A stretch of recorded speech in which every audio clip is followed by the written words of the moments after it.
50 minutos, é encontro para a gente aí realmente rever conceitos que foram discutidos durante a formação de vocês.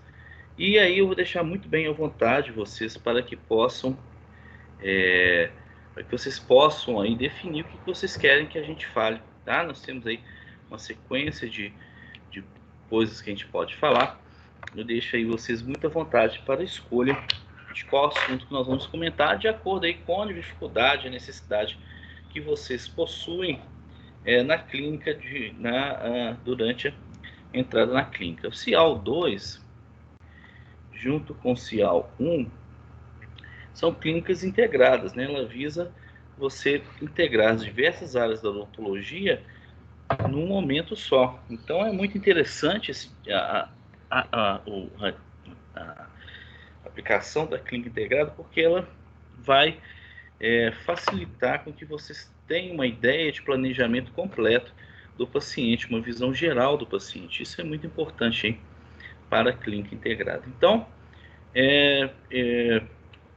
o que a clínica integrada vai ter? Essa primeira, clínica integrada 1 e a clínica integrada 2, elas focam em temas que são temas iniciais para vocês, são terapias odontológicas de baixa complexidade, tá? Depois a 3 e a 4 de média a alta complexidade.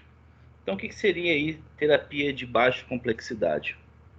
Seriam as exodontias simples, seria as restaurações simples, classe 1, classe 2, classe 3, às vezes classe 4, tá? Classe 5. E as terapias periodontais não cirúrgicas, né? Raspagem e alisamento reticular e uma outra cirurgia pré-protética, ok? Então eu deixo aí vocês à vontade para discutir o tema de hoje, que eu coloco assim, bem aberto para que vocês possam escolher, mas também eu deixo vocês aí a par que vocês podem ir durante a semana, né, daqui a 3, 4 dias, escolher um tema para que eu possa conversar com vocês no próximo encontro. A ideia é realmente a gente ter só um pouquinho de teoria agora, e já nos outros encontros, talvez até a partir de semana que vem, a gente ia elencando aí casos clínicos para que vocês possam, que a gente possa discutir os casos clínicos, né? Que é o interessante aí para vocês. Então, eu deixei aqui alguns temas separados sobre técnica de exodontia, farmacologia dos anestésicos odontológicos, né? Anestesiologia propriamente dito, preparos cavitários para resina, né? E a utilização de medicamentos em odontologia.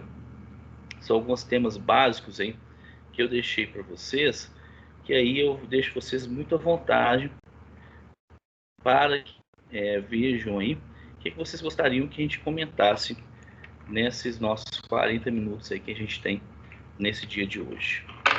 E para próximos encontros, vocês também fiquem livres aí para escolher os temas que têm mais dúvidas, e eu já vou implementando já alguns casos cirúrgicos para a discussão com vocês. Tá ok, professor.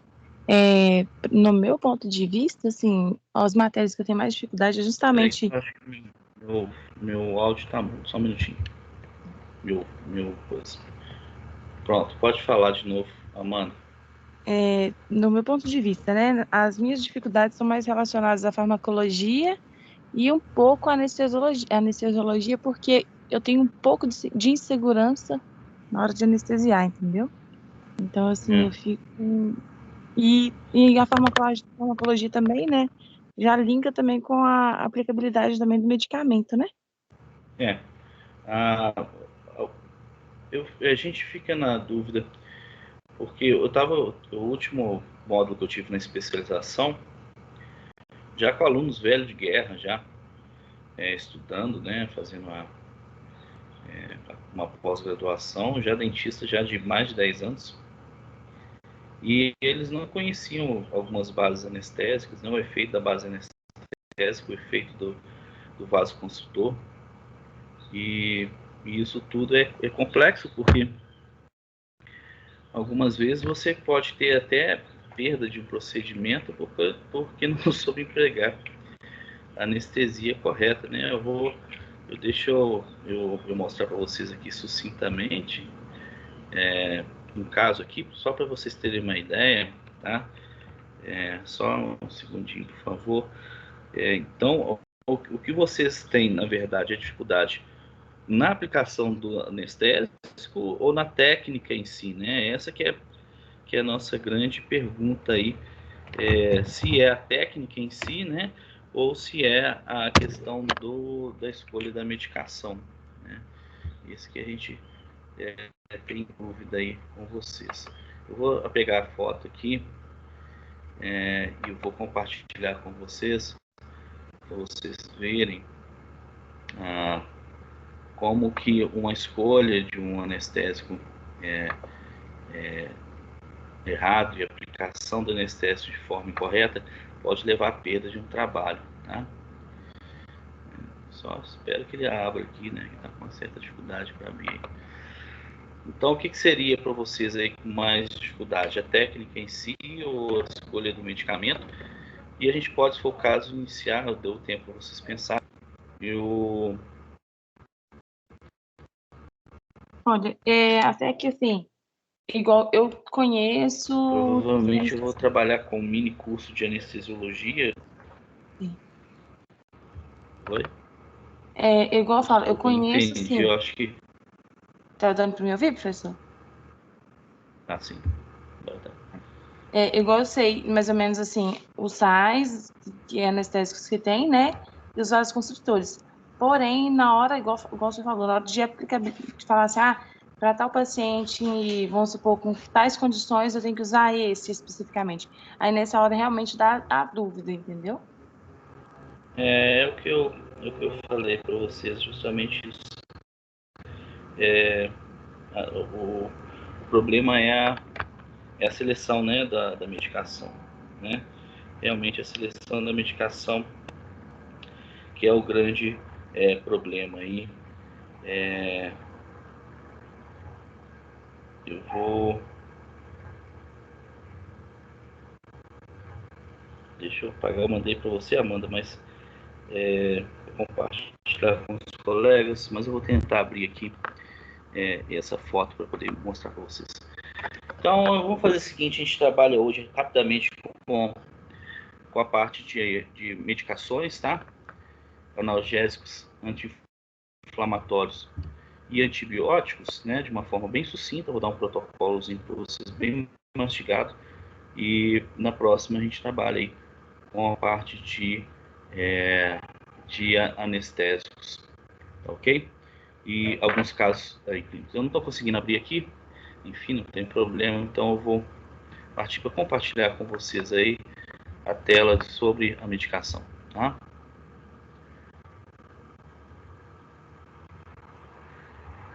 Ou de anestésico, né? O que eu faço? Acho que eu vou para anestésico mesmo, né? Que é uma dúvida de vocês, vão para anestesiologia.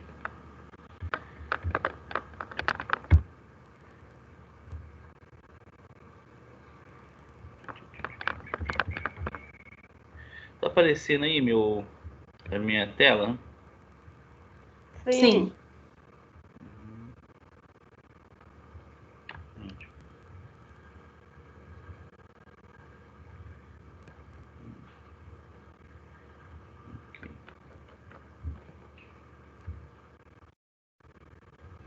Não.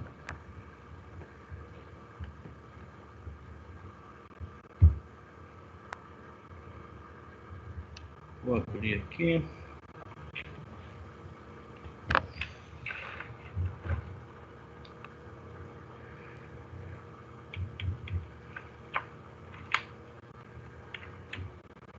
Meu Teams ontem deu uma agarrada, hoje também tá meio agarrado. Abriu a tela aí para vocês, por favor? Sim, abriu, professor. Já. Então não vou perder muito tempo com conceitos aqui, não. Vamos direto para o que interessa.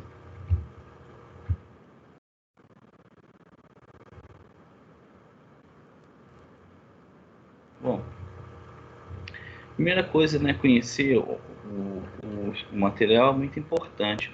Nós temos dois tipos aí de tubetes dentro da odontologia, que é o tubete de cristal, que parece um vidro, né? Um vidro de cristal. E o tubete de plástico, tá? O tubete de cristal tem algumas vantagens sobre o tubete de plástico, que é a preservação do conteúdo, né? Do líquido anestésico, e favorece também a aplicação da anestesia, tá? Então hoje cada vez mais tem diminuído aí a aplicação a utilização do anestésico com tubete, né, de plástico. A gente tem aí tido predileção pelo tubete de cristal. Outra coisa é a agulha, né? A agulha é geralmente utilizada para odontologia. Deixa eu ver se tem aqui falando dela.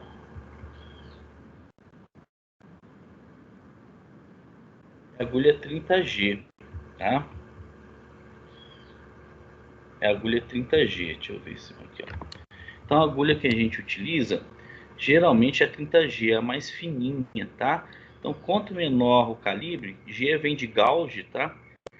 Quanto menor o calibre, quanto menor o número, aliás, maior é o calibre da agulha, tá? Então agulhas 30G, né, são as agulhas de escolha porque demandam menos dor para o paciente, né? Então você vê lá na caixinha escrito 30G, tá?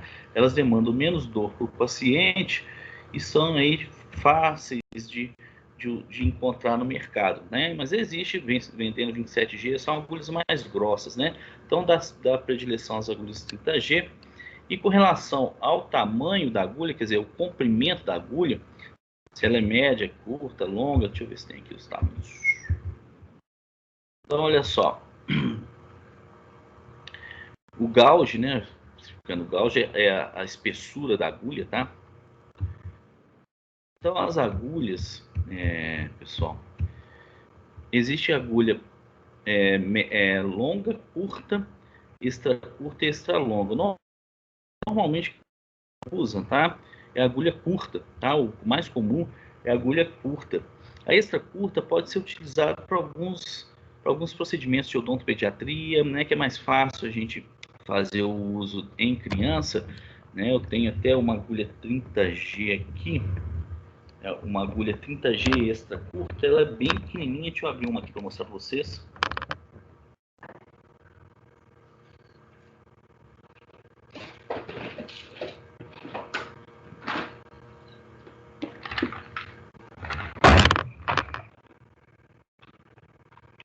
Que não é comum a gente usar, e é longa, é uma agulha longa. Eles falam que é para usar em anestesia do alveolar inferior, mas a curta é o suficiente, não precisa ter uma agulha longa, tá? Então, uma agulha curta, essa é uma agulha extra curta, ela é bem pequenininha, tá? Não sei se vocês conseguem ver aí, né? Não. Não dá para ver?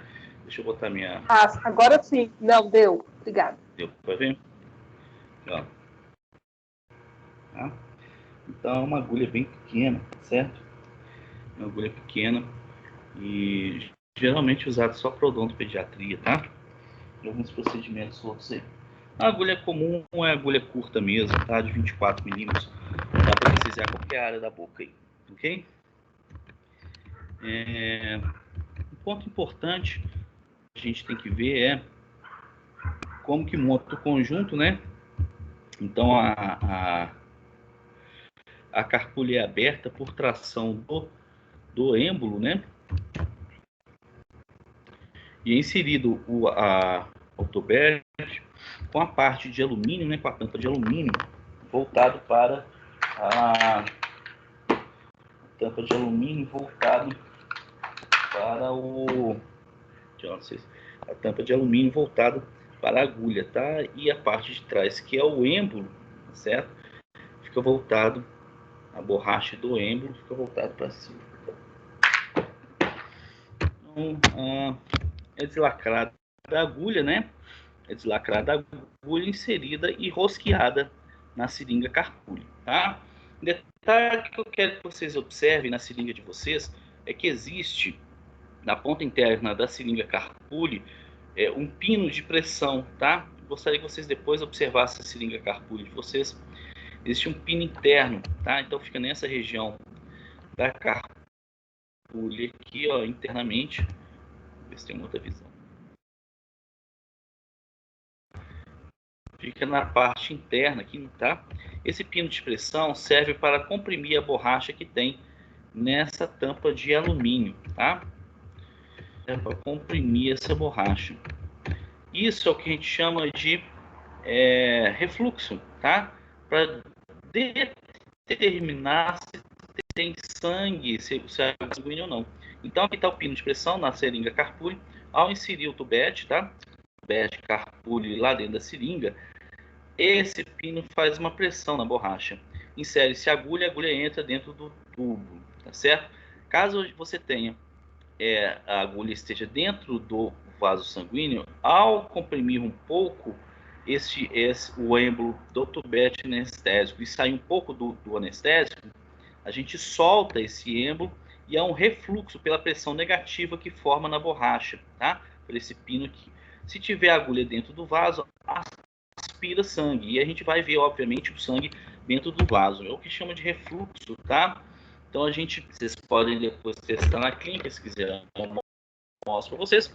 A gente aperta um pouco o tubete, tá? Vai sair uma gota do líquido anestésico pela agulha e ao soltar o êmbolo, essa gota de anestésico volta para dentro do tubete. E se tiver sangue dentro do vaso, isso também é aspirado para dentro do vaso. Isso serve para quê? Para determinar se a agulha está dentro de um vaso sanguíneo ou não. Obviamente, a gente não pode anestesiar dentro do vaso, né? Tem que evitar ao máximo, tá?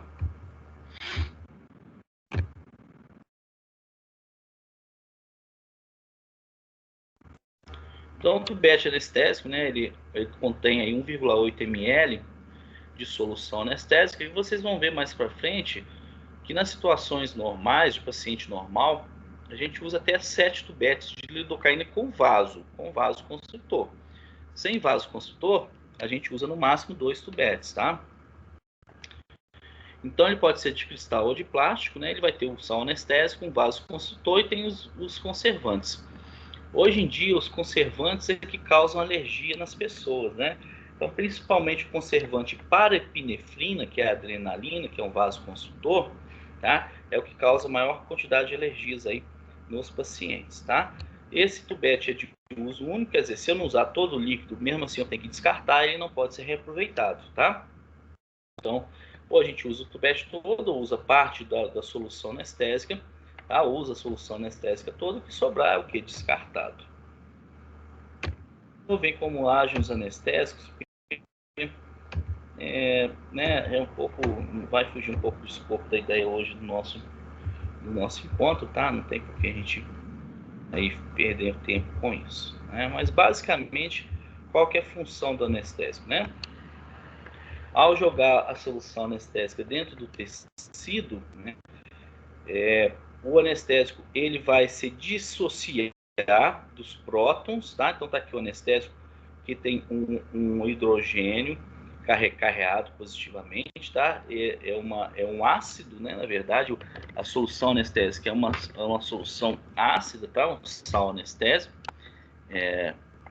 Ele vira um sal anestésico, tá? Ele entra como uma solução ácida e se dissocia em um sal anestésico. Como se dissocia? Ao perder um próton, né? Ele vira o sal anestésico, ele consegue penetrar dentro da membrana celular, tá? Do neurônio. E dentro da membrana celular, ele recaptura o seu próton pela bomba de próton interna da célula e o fármaco se liga aos canais de sódio que tem e canal de cálcio também, tá? Canal de sódio e potássio, de cálcio e potássio, um pouquinho menos de cálcio, mais uns canais de sódio. E dentro do canal de sódio, o sal anestésico ele bloqueia esse canal de sódio, não permitindo o influxo de sódio para dentro da célula, que vai levar à despolarização, né? Então, a gente lembra lá, né, do potencial de membrana, né? Quando vocês estudaram lá potencial de membrana. Então, para a membrana celular despolarizar de um neurônio, precisa ter influxo de sódio e saída de potássio, não é verdade? Bomba de sódio e potássio. Então, o que o anestésico faz? Ele bloqueia a entrada de sódio e a membrana não despolariza, tá? Então, não conduz o impulso. Só que não é bem assim. Conduz um pouco de impulso, sim, mas a ponto de não ser perceptível para o paciente, né? O paciente não sente isso como dor. Isso, obviamente, vai depender do limiar de dor do paciente. O paciente com limiar de dor muito baixo, mesmo estando bloqueando os canais de sódio, ainda ele sente dor, né? A dor ela é potencializada em outras partes da transmissão nervosa e ele sente ainda dor, tá? Isso depende muito do potencial de dor que o paciente tem. O que eu costumo fazer na minha clínica? Eu uso muito de cirurgia, de procedimentos às vezes que demoram um pouco mais, né? É comum de eu fazer uso de procedimentos que vão demorar mais tempo. Então eu não conto só com anestésico. O que eu geralmente faço? Ou para aqueles pacientes que são ansiosos e têm muita sensibilidade, eu dou 1 hora antes da consulta uma dipirona sódica. Para quê? Para elevar, dipirona ou paracetamol, depende, né?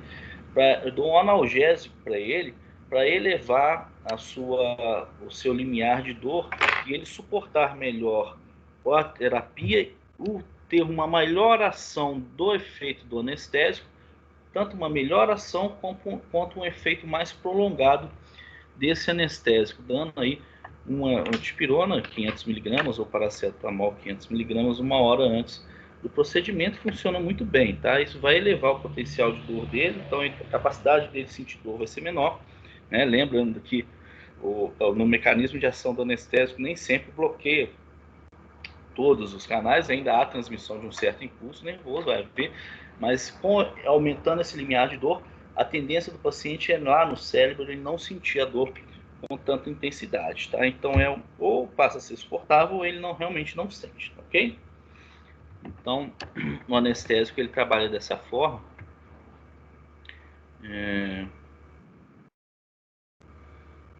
Deixa eu ver o que está falando isso aqui. Acho que isso aqui é o efeito que faz, né? Um videozinho que faz. Peraí. O efeito que faz aí os canais de sódio, tá? Então tá aí o canal de sódio na membrana celular, né? Que é feita a entrada de sódio durante a membrana, ok? Então o sódio entra, né? Polariza a membrana, mais que vocês estão vendo aí, tanto de um lado quanto do outro. Então, o que acontece? A base anestésica se associa do próton, ela entra pela membrana celular, normalmente se associa aos prótons e é carreada para Professor, dentro por favor, um pouco.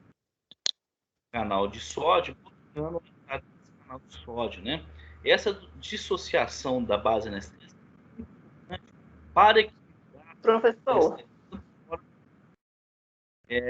na função essa dissociação é importante. Tanto é que o efeito anestésico é baixo nas regiões que são inflamadas, porque o tecido ele está muito ácido, o ambiente do tecido está muito acidificado, né? Onde tem infecções, ele é muito acidificado, então por isso que o efeito anestésico é menor nas regiões que estão infecciosas. Por quê? Pelo fato do ambiente estar muito ácido, a dissociação da base anestésica não é tão eficaz. Então o anestésico fica associado ao seu próton e ele não consegue aí penetrar na célula, causando aí o fechamento da bomba de sódio, tá? Então é importante você saber que anestesiar em região onde que está infeccionado, a tendência é do anestésico não ter efeito, justamente pela falta de dissociação que ele tem lá no tecido, tá? Então, não vou entrar muito nesse método aí. Ele fica preservado, então, no meio ácido, é um cloridrato, que apresenta o pH ácido, né? Por isso que ele vai dissociar lá o próton e ele consegue penetrar dentro da célula, tá? Então, tem grupos anestésicos do tipo S, tipo amida, tipo S aí não trabalha só, tipo amida, tá? Os ésteres são os antigos, né? E eles causavam muita alergia, principalmente usado tetracaína, e benzocaína, então isso causava muita alergia. Hoje em dia só existe o grupo S para anestésico tópico, na forma de quê? Na forma da benzocaína, tá? Porque a benzocaína, ela tem uma boa penetração da barreira epitelial, por isso que é usada a benzocaína, né? Ela utiliza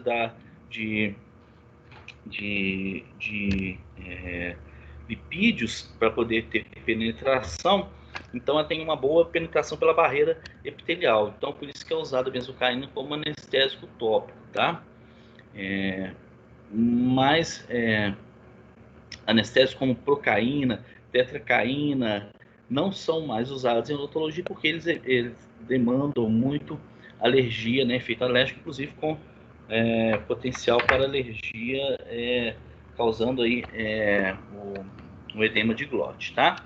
Hoje em dia se usa os anestésicos do grupo amida, quase todos têm no Brasil para a formulação e odontologia. Articaína, bupivacaína tem, mepivacaína, lidocaína e pilocaína. Tá? A dibucaína e etidocaína são usados mais do que na parte de medicina, tá? Para parto, então são usados para outra área na medicina. Para odontologia, o uso dos anestésicos odontológicos é a articaína, tá? A bupivacaína, a lidocaína, mepivacaína e prilocaína, sendo que a lidocaína é o anestésico mais antigo estudado, tá? Foi o primeiro anestésico a ser descoberto, né? Anestésico tópico, inclusive por um dentista, e é até hoje o anestésico mais estudado e com melhor confiabilidade é a lidocaína, tá? Então nós temos todos esses, articaína, bupi, MEP, prilocaína e a lidocaína, sendo que a lidocaína, sem dúvida nenhuma, é o nosso padrão ouro, né? O anestésico sempre de escolha para odontologia é a bupivacaína, tá? Então, o padrão ouro, ela tem início de ação muito rápida, em torno de 2 a 4 minutos após a aplicação no tecido, né? A anestesia sem vasoconstritor, da anestesia pulpar, quer dizer, de dente sem vasoconstritor, dura muito pouco, em torno de 5 a 10 minutos, tá? Com o vasoconstritor, olha lá, de 40 a 60 minutos, né? Então, obviamente, o uso do vasoconstritor é altamente desejável para as soluções anestésicas, porque aumenta o tempo de trabalho do dentista, né? Já a anestesia dos tecidos moles vai aí de 2 a 2 horas e meia de ação do anestésico, né? Com vasoconstritor. Então, para a cirurgia também tem um efeito bem interessante. Obviamente, nem sempre dura isso, depende muito do paciente, tá, gente? Sangramento, uma série de fatores, tá? Mas geralmente tem essa duração de 2 horas, tá? Se o paciente for muito nervoso, dura bem menos, 1 hora, 40 minutos já está perdendo efeito, tá? Vai depender daí dos padrões do paciente, ok? Mas é interessante a gente comentar que sem o vasoconstritor, o anestésico, todo anestésico, tá? Inclusive lidocaína, qualquer anestésico, ele é extremamente tóxico para o organismo. Por quê? Sem o vasoconstritor, o anestésico ele é rapidamente absorvido pelo organismo e ele pode sobrecarregar o fígado, tá? Mas pior ainda, o anestésico sem vasoconstritor, ele é altamente ele é altamente depressor do sistema nervoso central. Então, dependendo da pessoa, inclusive, que faz uso de IMAL, né, daqueles medicamentos para a recaptação de serotonina, você pode, inclusive, causar aí um coma no paciente com anestesia, porque é um anestésico extremamente depressor do sistema nervoso central. Então, o uso do anestésico sem vasoconstritor é muito limitado em odontologia. Praticamente a gente não usa anestésico sem vasoconstritor, tá? Porque ele é extremamente tóxico, o efeito é muito pequeno, você não consegue fazer nada com 5 minutos dentro da boca do paciente, tá ok? Você está acabando de anestesiar, a anestesia já está passando, né? Ela demora 2 minutos para começar a ter efeito, você tem 2 a 3, 4 minutos no máximo para você trabalhar com anestésico, tá? Então ela é pouco eficaz e é extremamente tóxico, sem contar o que você pode aplicar no máximo 2 tubetes por paciente, tá? No máximo, porque ele é absorvido muito rápido e ele pode sobrecarregar outros sistemas, tá? Então ele é metabolizado no rim, no fígado, excretado pelo rim, tá? E a sua meia-vida plasmática, quando ele está associado com o vasoconstritor, é de 1,6 horas. Então ele demora um certo tempo para ele ser descarregado do organismo, né? Isso quer dizer o quê? Né? Vocês vão ver mais para frente que a dose máxima de lidocaína com vasoconstritor para um paciente normal são de 7 tubetes. Então, durante 2 horas, tá? Durante 2 horas, vamos extrapolar um pouquinho mais, durante 2 horas eu não posso dar mais nenhum tubete anestésico para esse paciente, porque sua meia-vida plasmática ainda vai estar alta lá, ok? Só a partir de 2 horas que ele começa a ser excretado. Né? Então a gente tem que evitar, acima disso, né, durante esse período de tempo, né, não ficar dando anestesias repetidas no paciente, não vai adiantar nada. É terminar o procedimento, se você não conseguiu fazer, é terminar o procedimento e agendar outro dia. Por quê? Porque senão ele torna extremamente tóxico para o paciente. Né? Todo anestésico sem exceção, é vasodilatador, tá? Ele aumenta o calibre dos vasos sanguíneos. Isso também é uma desvantagem quando você usa anestésico sem vasoconstritor, porque aumenta a reabsorção muito rápido do anestésico, ele é vasodilatador.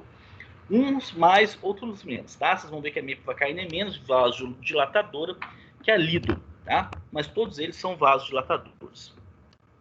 Então, a sobredosagem, quer dizer, aumenta a dosagem de lidocaína, tanto com vaso quanto sem vaso, pode acarretar na estimulação do sistema nervoso central, seguida de depressão, convulsão, coma e morte, tá? Então, uso restrito, bem controlado, né? Se ele é utilizado de forma controlada, não há problema nenhum, né, gente?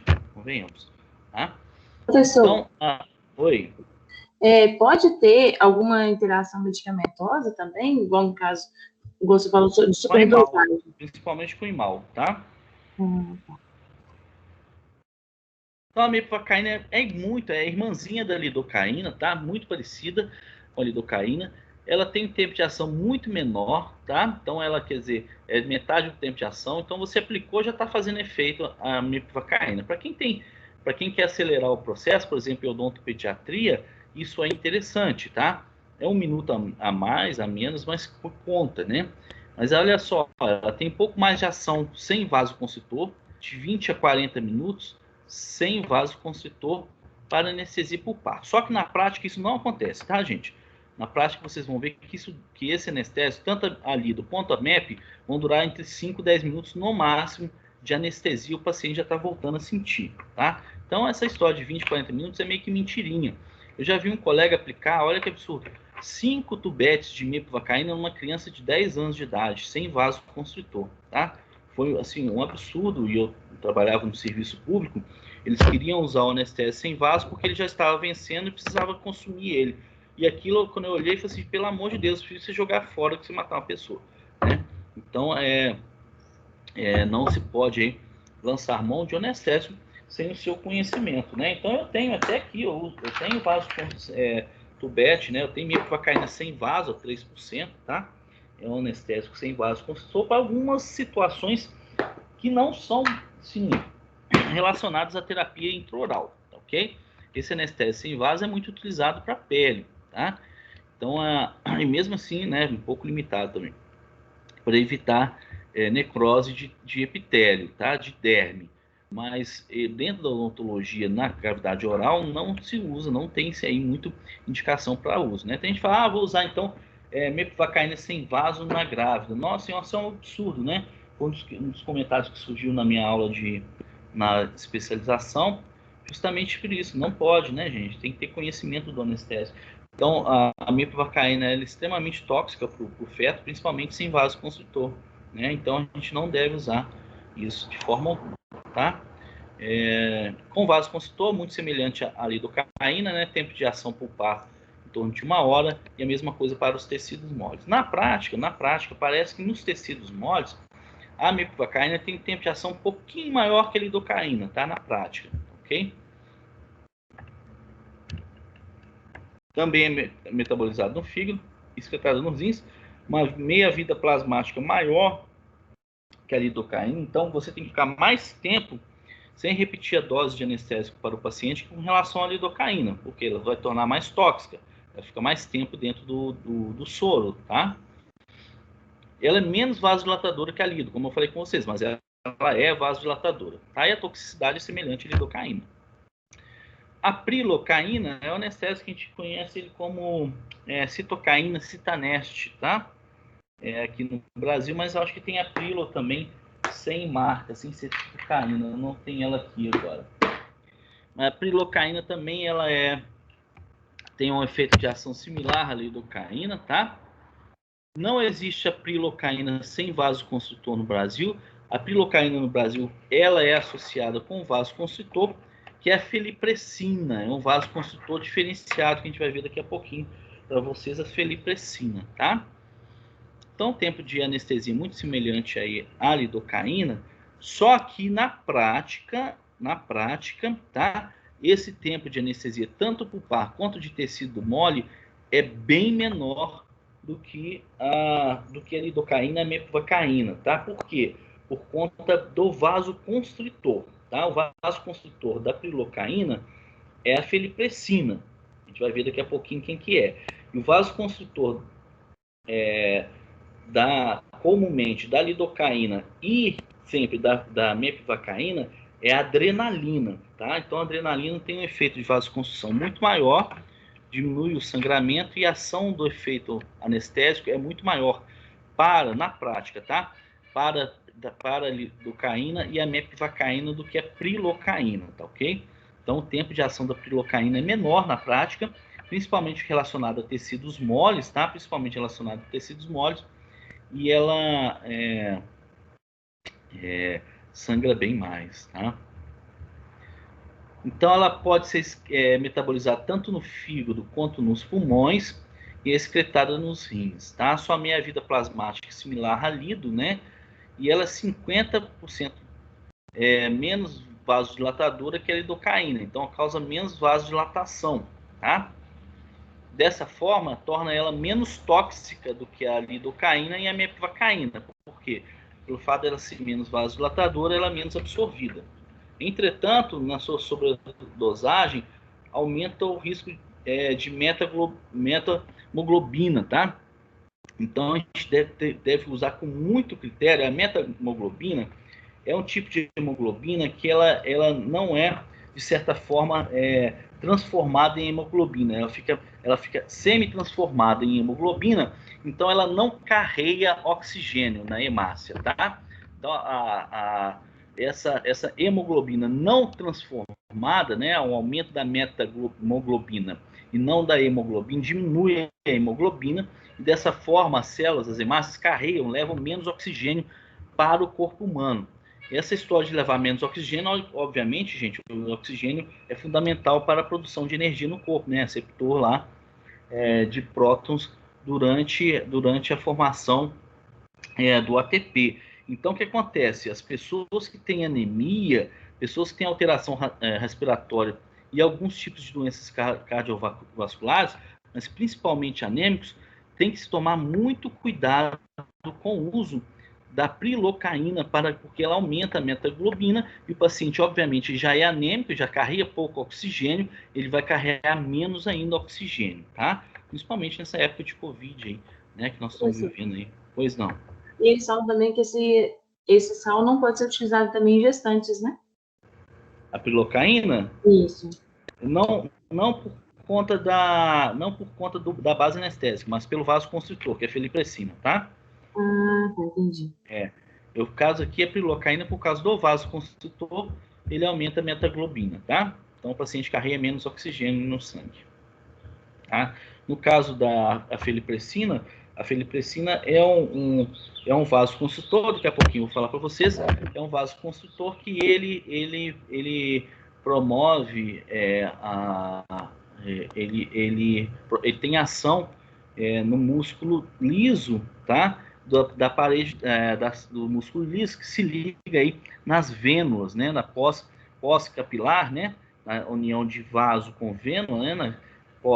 Na união pós-capilar, nos capilares, na parte da vênula, quer dizer, após passar o sangue arterial, quando ele passa a ser sangue venoso, existe lá o músculo liso, tá? E esse músculo liso é onde que faz a ação da felipressina. Ela causa, então, a vasoconstrição diminuindo o calibre dos vasos pela ação nos músculos lisos. Só que a efelipressina também tem receptores na parede uterina e causa contração uterina, por isso que não pode ser usada em grávidas, tá? Então, a articaína é uma outra base anestésica, tá, pessoal? A MEP, a mepvacaína, a lidocaína e a prilocaína são bases anestésicas mais baratas, tá? Tá aí em torno aí, né, vai girar em torno de 70 a 120 reais mais ou menos a caixa, tá? Em torno disso.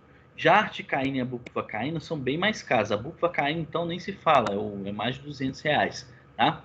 E a articaína também é um anestésico caro. Por quê? Porque eles têm efeito anestésico diferenciado, ok? Por isso eles são mais caros. São usados aí de forma bem especial na odontologia, tá? Então a articaína, olha só, ela é 1,5 vezes mais potente que a lidocaína. Então ela tem um efeito de potência anestésica muito maior, 1,5 vezes que a lidocaína. Então a gente precisa usar bem menos anestésico para conseguir o mesmo efeito que a lidocaína tem, tá? O seu início de ação também é rápido, tá? Entre 1 e 2 minutos, né? Não há esse tipo de anestesia em vasoconstritor, tá? Ele é associado à adrenalina e anestesia pulpar é em torno de 60 a 90 minutos, mas anestesia de tecidos moles, olha lá, olha, dá em torno de 3 horas a 5 horas, de 3 a 5 horas de anestesia de tecido mole. Isso leva a o que para vocês? Que é um anestésico muito bem utilizado para cirurgias maiores, intraorais, tá? Então você precisa trabalhar muito tempo em cirurgia, é um anestésico aí de escolha, tá? Ele é metabolizado no fígado e no plasma, tá? E também excretado pelo rim, como todos os anestésicos. Sua meia-vida plasmática é baixa, olha só. Isso é um ponto muito interessante para a articaína, só 40 minutos, tá? Então o que acontece? Ele é metabolizado e excretado muito rápido, tá? Isso é bom para os anestésicos, tornando ele menos tóxico, tá? Eu posso dar mais cargas de anestésico durante um período de tempo menor. Uma outra questão importante da articaína é que ela tem baixa lipossolubilidade e alta ligação proteica. Então, ela é dissociada e levada mais à distância nos tecidos. Então, ela consegue caminhar, vamos dizer, entre aspas, tá? O sal anestésico consegue caminhar mais para dentro dos tecidos, ok? Então, ele consegue fazer anestesia à distância. Por exemplo, você pode anestesiar uma maxila, né? Você anestesia uma técnica anestésica supraperióstica pela vestibular da maxila, e esse anestésico vai anestesiar o palato também, pela dissociação, tá? E isso acontece, de certa forma, também na mandíbula, porque ela tem uma grande dissociação pela baixa lipossolubilidade, tá? Então, você liga os lípidos e vai embora. Vai embora, tá? E ela tem uma alta taxa de ligação proteica, o que faz com que o anestésico dure muito tempo. Por isso que ele dura muito tempo. Ele tem uma boa ligação proteica, tá? Nos tecidos, e ele vai durar muito tempo. Mas, porém, esse anestésico não pode ser usado para anestesia do nervo alveolar inferior. Por quê? É associado com parestesia desse nervo, tá? Existem relatos de casos na literatura, não se sabe por quê, mas causa parestesia quando utilizada na anestesia do alveolar inferior. Então, não pode usar quando for fazer anestesia do alveolar inferior, articaína, tá?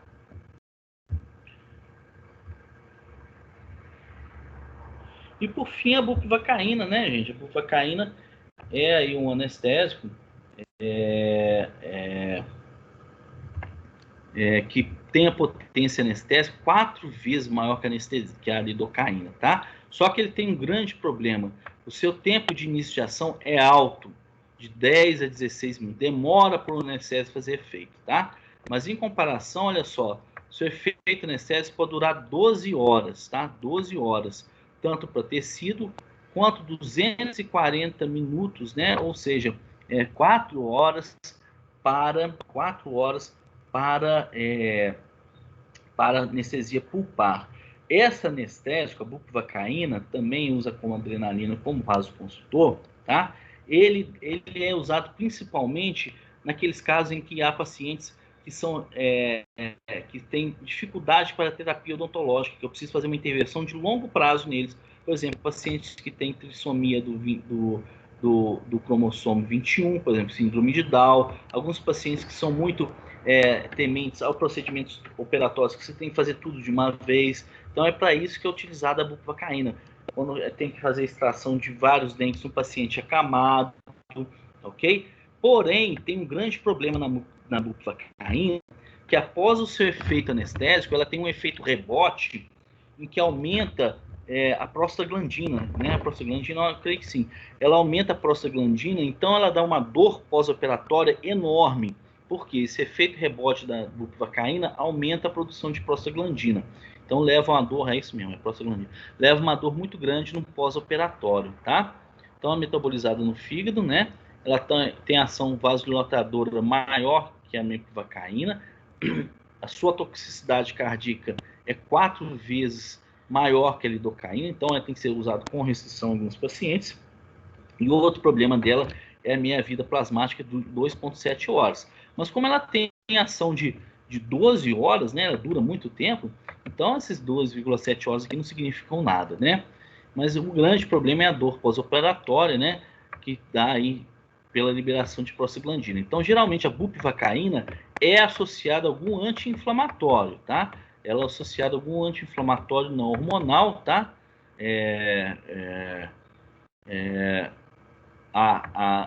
AN anti-inflamatório não hormonal, AINS, tá? Então ele é geralmente associado, você faz anestesia, mas já dá logo em seguida um anti-inflamatório não hormonal por causa da dor pós-operatória, tá? Pós-anestésica, na verdade. E não é indicado para menores aí de 12 anos, ok? E temos a benzocaína, que é anestésico tópico, né? Que ele é realmente muito bem aplicado, né? Existem vários estudos aí de um grupo lá de Uberlândia que mostra o efeito da benzocaína nos tecidos, tá? Então, a aplicação nos tecidos por 2 minutos esfregando, tá? Então, seca-se a mucosa, alguns de vocês já viram como é que eu faço lá na clínica, seca bem a mucosa e aplica o anestésico tópico por 2 minutos esfregando, 1 minuto e meio, 2 minutos. Isso vai realmente produzir um efeito anestésico na mucosa superficial que vai fazer com que o paciente não sinta a primeira aplicação da agulha, que é o que dói mais, é a primeira aplicação da agulha, tá? Então, os vasoconstritores, tá? Nós temos aí basicamente 2 vasoconstritores, né? Um que é a adrenalina e seus derivados, tá ok? E a felipressina, tá ok? Então, ele é utilizado, o vasoconstritor, tanto para aumentar o tempo do efeito anestésico, quanto para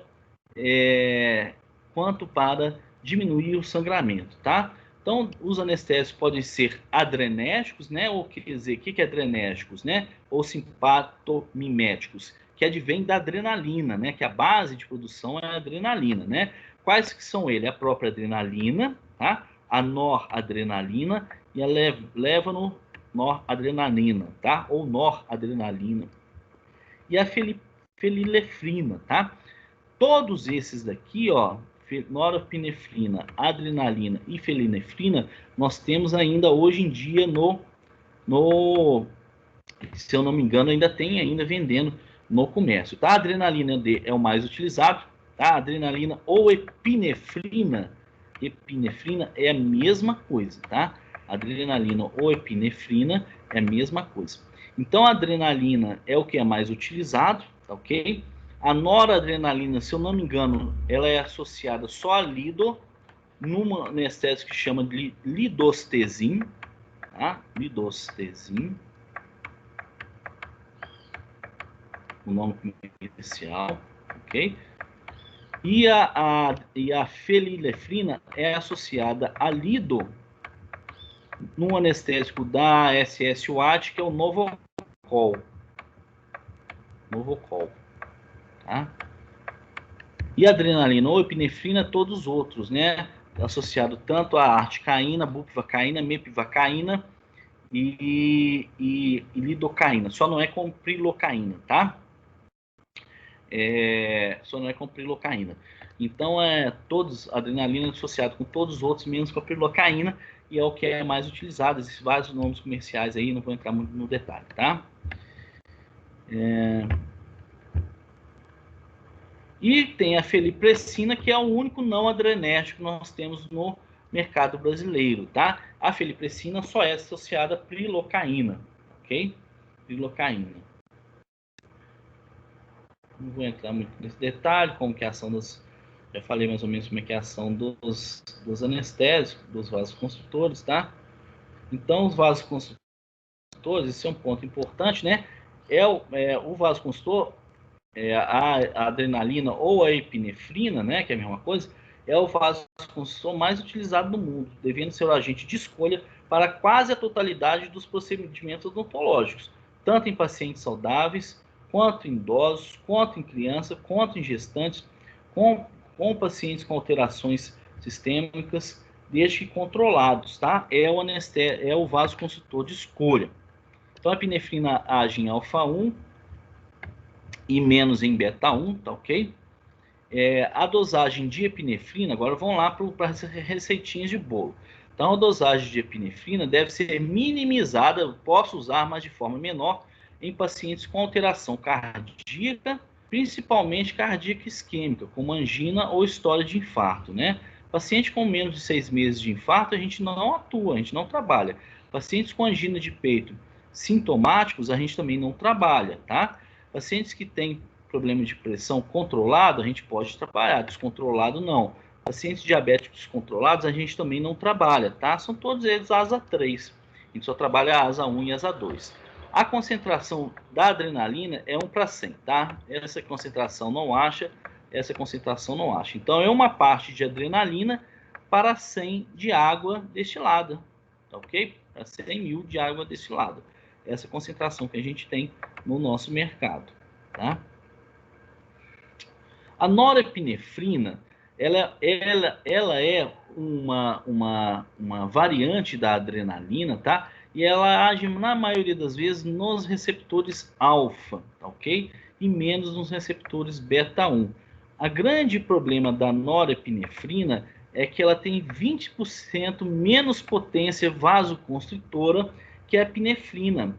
E ela tem um grande problema porque ela está associada a uma hipertensão transitória repentina, não se sabe por que ela é associada a uma hipertensão transitória. Então, paciente que tem pressão alta, mas que está controlado, pacientes cardíacos, a gente não pode usar de forma alguma a norepinefrina, porque dá um efeito rebote de aumentar a pressão desse paciente. Paciente que tem problema renal, a gente não pode usar norepinefrina por causa da hipertensão transitória, tá ok? Um outro problema da norepinefrina é que ela causa necrose no palato, tá? Quando aplicada no palato pode causar necrose e quando aplicada em outras regiões da boca pode causar cefaleia, tá? Cefaleia. Então não é um bom anestésico, não é um bom vasoconstritor, tá? Esse anestésico é o lidostezin. Até pouco tempo atrás era o mais barato que tinha no mercado. Então não é barato, não é à toa, né? Porque é o pior deles, ok? Então lidostezin, não estou falando mal da empresa, não tem nada contra a empresa, mas biologicamente a lidocaína com norepinefrina é o pior anestésico que nós temos, tá? Ô, Léo. Oi. Léo, bom dia. Bom dia. Ô, Léo, é João que está falando. Nas situações de urgência, por exemplo, em pacientes cardiopatas ou pacientes que têm nefropatia ou mesmo cardiopatas graves, né, que sofreram infarto há menos de 6 meses ou angina, ou tem angina, como que fica essa situação? A gente Isso só pode atuação, ser feito em ambiente hospitalar, tá? Sobre os só em cuidados. ambiente hospitalar, né? São asa 3. Sob orientação médica, tá? Tá, não pode ser usado, por exemplo, a lidocaína sem vaso neles, porque o tempo de ação é muito curto e não dá para fazer nada, é isso? Assim, Exatamente. tipo... O que pode ocorrer nesses pacientes é justamente o contrário. Pelo efeito da dor, há uma liberação de adrenalina que é endógena, que é muito pior que a adrenalina que você usou no vaso. Por quê? Tecnicamente, nós não vamos injetar adrenalina dentro do vaso, não é? Nós somos treinados para não injetar. Então, aquela adrenalina que fica no tecido, ela vai demorar para ser metabolizada. Por quê? Ela tem uma ligação proteica. Ela se liga à proteína. E até ela se dissociar, ela não tem um efeito muito grande, tá? O que vai acontecer nos pacientes quando você tem algumas alterações, é você injetar diretamente dentro do vaso. Aí, obviamente, como o coração tem receptor alfa-1, né, ele vai dirigir diretamente no miocárdio, né? Aí vai palpitar o paciente, pode levar ele a óbito. Então, a gente não vai injetar dentro do vaso. Vai injetar o quê? Nos tecidos. Não quer dizer que você nunca vai injetar. Pode acontecer de você injetar sem querer, mas nós somos treinados para não injetar. Em paciente cardiopata, de forma alguma deve ser feita a injeção dentro do vaso. E a gente sabe muito bem que a adrenalina que é liberada diretamente na corrente sanguínea pela suprarrenal tem um efeito muito pior do que a adrenalina que está constituída dentro do tubete. Então, vocês vão ser treinados o quê? A usar 1 ou 2 tubetes nesses pacientes que possuem alterações. Tá? E se é asa 3, só ambiente hospitalar com consentimento médico. Entendi. E por isso que é tão importante a triagem na hora que esse paciente chega no consultório com dor, porque se ele tiver sofrido um infarto há menos de 6 meses, ou for um anginoso grave, e você usar, né, o anestésico em consultório, você corre um sério risco também, né? Muito, muito risco, tá? Não vou falar que vai bater as cachuletas, não, tá? Mas o risco que você corre é muito maior, né? Eu tenho uma aula que eu mostro o risco de 1 para 100 mil pacientes quando você usa, né, em asa 1 e asa 2. Depois vocês me lembram de mostrar para vocês, o paciente asa 3, o risco é enorme, o risco chega a ser quase 25% de risco de você causar algum dano nesse paciente, tá? Já quando você usa em asa 1 e asa 2, isso é menos de 1%, tá? Ok. Ter qualquer efeito deletério no paciente, tá bom? Okay, então, a felinefrina é um outro, é o Novocol, tá? Que é da SS White, é um outro vasoconstrictor que ele é derivado da adrenalina, tá? E ele é estimulador basicamente do receptor alfa. Então, ele para pacientes hipertensos também tem que ser usado com muito critério, tá? E ele tem só 5% da potência da adrenalina. Então, também é um anestésico ruim, se a gente for ver, tá?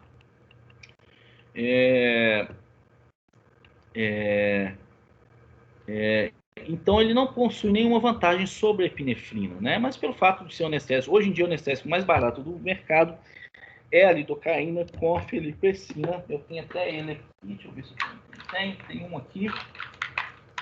Tem um tubete. Tá com álcool, né? Passa álcool nos tubetes, perdem a marcação.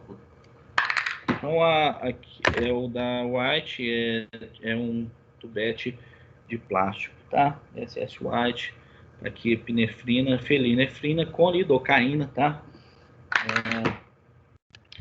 Pode ser usado assim para procedimentos corriqueiros, como uma restauração simples, né? Procedimentos rápidos, justamente pelo valor dele, o preço dele, ok? Mas com muito cuidado em pacientes que têm alteração cardíaca, tá? Então, ele a feliprecina, olha só, não confundam, felinefrina é um derivado da adrenalina, ele é adrenérgico. E a feliprecina, que vem de pressão, vocês guardarem mais fácil, tá? A feliprecina não é derivado da adrenalina. A feliprecina foi um brasileiro que desenvolveu também esse vasoconstritor. O nome vem precina, né? É só lembrar de pressão. Ele é muito utilizado para pacientes que têm alteração de PA, de pressão arterial, que tem uma certa dificuldade para controlar. E para pacientes também diabéticos, tá? Porque o diabético, ele não pode, tem que ter um certo critério na hora de usar anestésicos adrenérgicos no paciente diabético. Então, para paciente com PA que tem um certo descontrole e paciente diabético com certo descontrole, a feliprecina com prilocaína, que é a única associação que tem no Brasil, prilocaína com feliprecina, pode ser um bom anestésico, tá? Ele é análogo da vasopressina, então, quer dizer, é um hormônio antidiurético e vai agir lá em quê? Em musculatura lisa das vênulas, tá? Só que ele tem um mínimo controle da hemostasia, então, para a cirurgia é um pouco complicado o uso desse anestésico, mas para procedimentos corriqueiros podem ser utilizados, tá? Então, deixa eu ver se eu tenho finalizar com a receitinha de bolo, tá? Então, tem aqui os principais anestésicos utilizados no Brasil, tá? A lidocaína com a adrenalina ou epinefrina 1 para 100, tá? Que é o mais usado. Não se acha 1 para 200, né? Eu já procurei 1 para 200, poderia ser utilizado em pacientes com problemas cardíacos, porque ele é bem mais diluído, né? Mas não acha. A prilocaína 3% é a associação com felipressina, esse pacientes diabéticos e pacientes com PA alterado, tá? Ou alguns pacientes com problema cardíaco. A MEP é igual a lido, praticamente a mesma coisa que a lido, tá?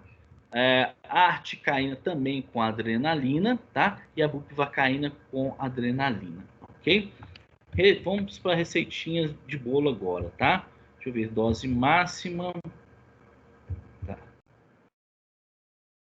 As doses máximas, eu já vou para a receitinha de bolo para vocês aqui.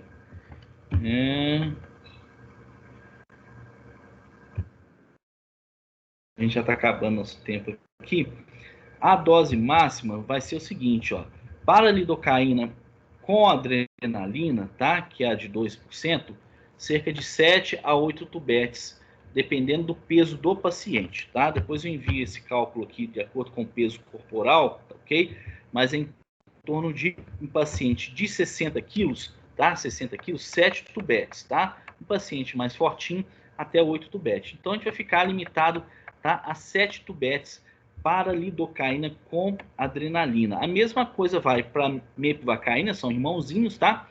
A lidocaína sem vaso, no máximo 3 tubetes, tá? No máximo 3 tubetes. A mesma coisa é para a MEP, no máximo 3 tubetes sem vaso constritor, mas a gente praticamente não vai usar, tá?